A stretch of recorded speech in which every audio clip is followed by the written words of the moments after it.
County mother is arrested for DUI. Her son in the back seat, taken away and placed in DCS custody for 9 weeks. She was never drunk in the first place.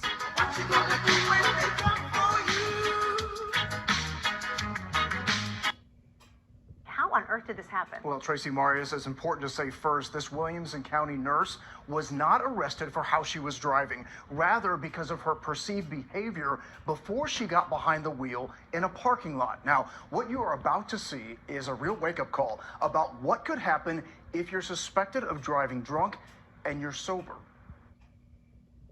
She's just really off to me. A concerned worker at a Williamson County daycare calls police about a mother's behavior. She came in and was circling in here, scratching her head, talking to herself. That mother, Katie Slayton, says it was her first day off after working 41 hours in 3 days as a nurse treating COVID patients. I've seen the videos, and you do look shaky. Yeah. You can understand why the officers might have had concern. I think it's basically, fight or flight. It's my maternal instincts are going off. Come on, Rambo. Maternal instincts because her son was running on the sidewalk Come on, buddy. and got upset when police took him inside the daycare as she underwent the field sobriety test. I just realized, they're taking control of my son. And at that point, I start shaking. While body camera footage shows an officer saying this, I don't smell any alcohol. her performance on the test resulted in an arrest. You're under arrest for DUI. What? Yes, ma'am. And not just DUI, felony child neglect. A single mother with no family in Tennessee. It meant her son went into DCS custody for 9 weeks until a psychologist cleared her to regain custody. There was nothing I could do at that point. I felt completely powerless. It would ultimately take 6 months to get the blood test back, showing she was completely sober at the time. The charges dropped. Just seeing myself charged with that, it was just horrifying to me.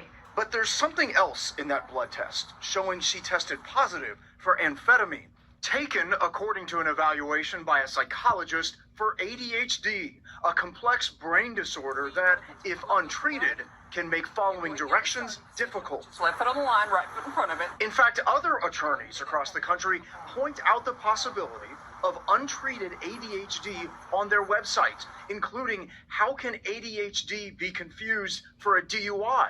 But ADHD specialist Dr. Ari Tuckman says if someone is properly medicated, their ADHD shouldn't play a factor in a field sobriety test. It's certainly possible that ADHD could add, to the difficulties they might have compared to anybody else. That could be true.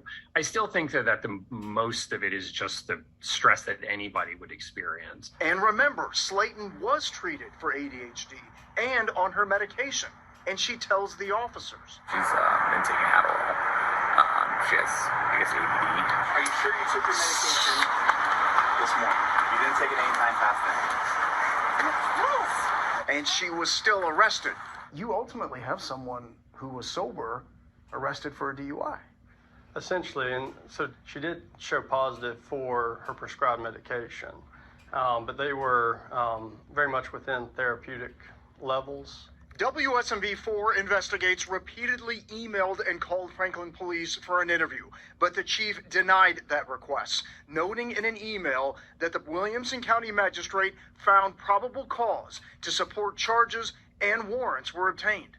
Due to potential litigation, the Franklin Police Department will not be able to comment further. Slayton maintains her failure on the sobriety test was because of all the stress, and due to the fallout from it, she's leaving the state. They have traumatized my son, they have traumatized me, and they have driven a nurse with a clean record in 3 states straight out of Franklin, Tennessee. Katie Slayton says she did ask Franklin police to review how her arrest was handled. She says she was told it was reviewed and no wrongdoing was found. She says she also asked for an apology, but none was given.